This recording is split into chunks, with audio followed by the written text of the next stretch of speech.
Oke, bismillahirrahmanirrahim. Assalamualaikum warahmatullahi wabarakatuh. Oke, teman-teman, sebelumnya kakak mohon maaf karena untuk sesi kita pada malam hari ini belum bisa kita laksanakan secara langsung. Tapi insya Allah di sini kakak akan coba mensimulasikan gitu ya, mengenai metode yang akan kita pelajari. Masih di metode yang bersifat time series dan kuantitatif, melanjutkan pertemuan yang sebelumnya. Mungkin teman-teman waktu itu juga kita pernah belajar metode panel statis, dan pekan kemarin teman-teman juga udah ketemu sama Kak Irfan belajar metode VAR VICM. Nah, sekarang akan kita lanjutkan ke metode yang lain yang hampir mirip dengan metode VAR VICM, yaitu ada metode yang disebut sebagai metode ARDL, Auto Regressive Distributed Lag. Itu ya, teman-teman. Jadi metode ini masih lanjutan dari metode sebelumnya yang memang berkaitan erat dengan data-data yang mengandung data time series atau runtut waktu. Langsung aja kita mulai ya, teman-teman. Nah, yang pertama adalah pengertian dari metode ARDL. Nah, model autoregressive distribute lag ini merupakan model yang digunakan untuk dapat menganalisis pengaruh dari variabel exogen gitu ya, atau variabel X terhadap variabel endogen atau variabel Y dari satu waktu ke waktu yang lain. Nah, termasuk pengaruh variabel endogen atau Y-nya itu bisa kita estimasi dari masa lampau gitu terhadap nilai dari Y masa sekarang. Nah, metode ARDL ini merupakan suatu metode ekonometrika gitu ya, yang dapat mengestimasi model regresi linear secara jangka pendek dan jangka panjang. Nah, untuk panel sendiri, teman-teman, kita sedikit review. Kemarin karena kita hanya belajar panel statis, dia hanya bisa mengestimasi model secara general. Nah, kemudian teman-teman kemarin belajar VAR VECM gitu ya, di mana VAR VECM juga sama dapat mengestimasi jangka pendek dan jangka panjang. Nah, begitupun dengan ARDL ini. Seperti itu. Nah, kemudian selanjutnya nih, di sini kan namanya adalah ARDL gitu ya. ARDL ini merupakan kombinasi dari dua metode. Yang pertama adalah AR atau autoregressive, dan yang kedua adalah DL atau distribute lag gitu. Nah, model autoregressive sendiri merupakan suatu model yang berisi variabel terikat, dipengaruhi variabel bebas saat periode ke T gitu ya, tahun tertentu, dan dipengaruhi oleh variabel terikat saat periode satu bagian ukuran sebelumnya gitu. Jadi di sini terdapat pengaruh dari T-1 atau dari tahun sebelumnya. Nah, kemudian untuk yang distribute lag, nah disebut distribute lag ini adalah model dinamis. Nah, di mana terjadi pengaruh atau perubahan satu bagian dalam nilai variabel bebas terdistribusi dengan selang waktu tertentu. Seperti itu. Nah, apa sih keunggulannya dari metode ARDL ini? Nah, yang pertama, ARDL ini tidak mementingkan tingkat stasioner data, gitu ya. Jika dalam model VAR ataupun VICM mengharuskan data itu stasioner di ordo yang sama.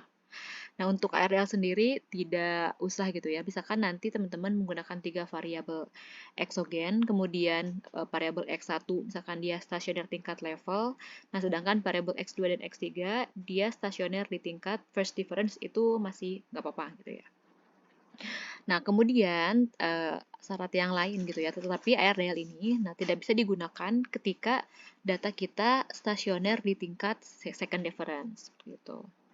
Nah, kemudian yang kedua, ARDL sendiri tidak mementingkan variabel terkointegrasi pada ordo yang sama. Itu yang tadi ya udah kakak sebutkan. Jadi memang harus boleh berbeda tapi jangan sampai di second difference.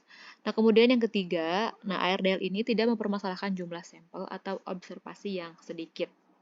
Seperti itu. Jadi misalkan nanti datanya tidak banyak, kurang dari 30, itu masih sangat memungkinkan teman-teman mengestimasi data menggunakan metode ARDL. Nah, berikut ada beberapa prosedur atau langkah-langkah pengujian. Ini juga hampir mirip dengan metode VAR VICM, cuman memang ada beberapa uji yang beda seperti uji stabilitas gitu ya. Nah, yang pertama tahap estimasi untuk data untuk uji stasionaritas data gitu. Nah, pengujian ini dilakukan nanti menggunakan model pengujian ADF. Nah, di mana gitu ya nanti metode ARDL ini atau model ARDL ini tadi harus terjadi stasionaritas pada beberapa tingkatan gitu ya. Jadi tadi tidak di order yang sama. Jadi misalkan tadi X1 dia di second level order 1 dia di first di level dan di order dan X2 atau X3-nya itu di yang first difference. Jadi memang harus ada perbedaan tingkatan. Dan tidak boleh di second difference seperti itu. Jadi kalau misalkan ada yang memang dia baru stasioner di second difference itu lebih baik variabelnya kita hapus. Nah, setelah melakukan uji stasionaritas data, langkah selanjutnya itu adalah uji kointegrasi. Nah, sebenarnya uji kointegrasi di sini tuh nanti ada 2 tahap ya, teman-teman. Nah, untuk uji kointegrasi yang pertama, itu ada disebut sebagai Johansson Cointegration Test. Nah, nanti kita akan melihat apakah terjadi kointegrasi karena nanti ini akan menentukan metode yang akan kita gunakan. Jika terdapat kointegrasi, maka metode yang kita gunakan adalah ECM, Error Correction Model. Namun, jika metode kita tidak terkointegrasi gitu ya, maka kita bisa melanjutkan menggunakan metode ARDL ini. Jadi syaratnya adalah tidak terjadi kointegrasi pada tahapan uji Johansson Cointegration Test. Nah, kemudian nanti ada juga uji kointegrasi gitu ya dalam ARDL ini menggunakan pendekatan bound test. Nah, uji ini dilakukan untuk melihat terjadinya hubungan jangka panjang. Seperti itu. Nah, kemudian setelah kita melakukan uji kointegrasi, nah kita nanti akan melakukan uji lag optimum. Nah, penentuan panjang lag optimum ini nanti dilihat dari nilai AIC gitu ya, Archaic Info Criterion, yang paling minimum. Nah, setelah nanti didapatkan nilai lag optimum ini, maka nanti kita bisa melanjutkan untuk dapat mengestimasi model ARDL ini, baik dari model jangka pendek gitu ya maupun jangka panjang.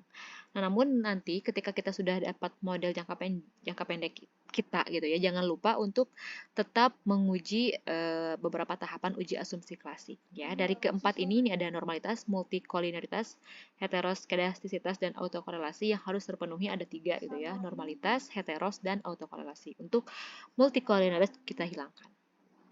Nah, kemudian setelah lolos dari uji asumsi klasik, baru nanti kita bisa melihat gitu ya jika memang terjadi kointegrasi di saat uji bond test, kita dapat melanjutkan untuk mengestimasi model ARDL jangka panjang. Nah, setelah kita mengestimasi model ARDL jangka panjang gitu ya maupun jangka pendek, kita bisa melihat atau melanjutkan ke tahap yang terakhir yakni uji stabilitas model. Nah, uji stabilitas model ini dilakukan untuk melihat apakah estimasi model ARDL dalam keadaan stabil atau tidak gitu ya. Nah, dikatakan stabil itu bagaimana? Dikatakan stabil ketika nanti garis si kusum dan kusum square ini berada di antara garis signifikan. Seperti itu. Nanti akan kita contohkan ya di praktek menggunakan Ippius. Nah, ini gambaran dari tahapan pengujian yang sebelumnya sudah kita bahas. Jadi, tadi kita akan menguji data time series gitu ya, bebas, variabel endogen dan eksogen dikembalikan kepada penulis. Nah, kemudian nanti kita akan melakukan uji stasionaritas data. Kalau misalkan tadi ya, dia terjadi stasioner pada tingkat yang berbeda, nanti kita akan melanjutkan ke tahap uji kointegrasi. Namun, tadi jika datanya stasioner pada second difference ataupun tidak stasioner, maka kita akan stop atau ya teman-teman silahkan bisa otak-atik data kembali sampai stasioner. Nah, kalau misalkan sudah stasioner di tingkat yang berbeda, baik itu level maupun first difference, nah kita akan melakukan uji tadi yang Johansson Cointegration Test. Kalau ada kointegrasi, kita lanjutkan dengan model ECM. Namun, jika tidak ada kointegrasi, bisa kita lanjutkan menggunakan model ARDL. Nah, setelah itu nanti kita lakukan uji lag optimum, kemudian uji bond test co-integration untuk melihat apakah ada hubungan jangka panjang atau tidak. Setelah itu, nanti kita akan mengestimasi model. Ini seperti biasa ya, untuk tahapan estimasi model, selain, oh maaf di sini terlewat tadi, selain uji asumsi klasik, nanti kita juga akan melihat uji kesesuaian model. Baik itu dari uji simultan atau uji F, uji parsial atau uji T, dan uji koefisien determinasi atau uji R-square. Nah, setelah melakukan estimasi model, langkah yang terakhir adalah menguji stabilitas model. Nah, seperti itu ya teman-teman. Jadi untuk teorinya tidak terlalu panjang, namun kita akan diskusi lebih dalamnya itu ketika praktek. Oke, cukup sekian mungkin untuk teorinya. Kakak cukupkan dulu, nanti kita sambung lagi ke praktek menggunakan if use.